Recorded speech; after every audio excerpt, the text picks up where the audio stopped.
ushobora kunanirwa ukagira views nkeyi, like nkeyi, donc commentaire zikaba nke. Ariko nakubwira ati ntucu hagarika ngo nuko ubona ivyo byose biriko biragenda uko.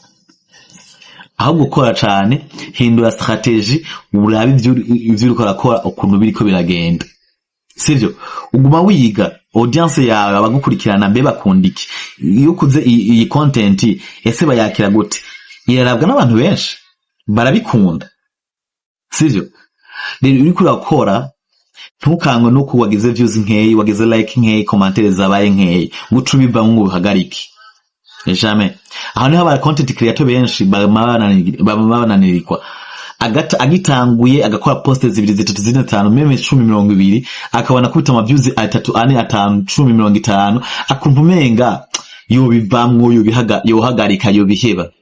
So rero mu content creator we yiyemera azivyarimwo ntiyigira hagarara ngo kubera ivyo bintu.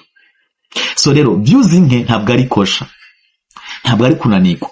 Like nke, commentaire nke ntabwo ari kunanirwa, ntabwo ari donc si kosha.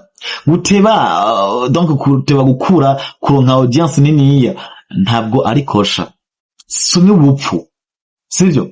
Wico ukwiye gukora vuga ati jewe ndi mu content creator. Jewe ndi umukozi. Sivyo? Sinkangwa n'utuntu ubwoba. Ndi mu rugendo. Uri mu rugendo ugenda uhura n'ama challenge. Uratsitara, ntubura akantu kagusamaza.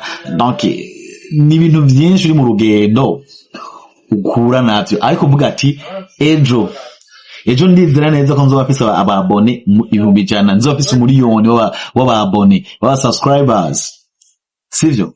Rero ntukango n'uyu munsi kumaze ukwezi kose ukreye YouTube yawe ugifise ababone 50, ababone 10, ucika intege.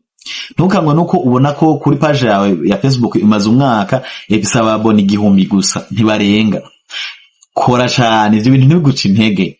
Ntukango nuko ukoza aga post kamwe kuri Facebook uronka j'aime 2 3, j'aime imwe yiwawe. Sivyo? Oya, ahubwo gumukora cyane, wige, uhindagura amantu z'ama content, urabe neza na neza content ushobora gufatishamwo. Hanyuma uzoca ubandanya uyishemo inguvu. Muri make uwihangana niwe agirane hashika kure. Sivyo? Zino mbuga bisaba kwihangana, bisaba kuvuga ati jewe vraiment ndihanganye, ndizera neza ko ejo nzoshika. Rero ni wazufise igihe ababu ukabona abanaka ngo barakwita ama views ama miliyoni, nawe ukaza ugomba gushika kuri ya miliyoni, ndugu yangu naho zigira ushika. Uzonanirwa hakirika imbere na n'imbuga uzona ziheba kubyo unabonye n'umugenzi wawe akoze nka YouTube canke page Facebook uzovuga ati wahubwo urasara ntuzi ivyo uri kurakora. So rero kora cyane utaza kwita kuri ivyo bintu by'ama views n'ama like n'ama commentaire, ahubwo ite kuvya abantu baza kugukundira.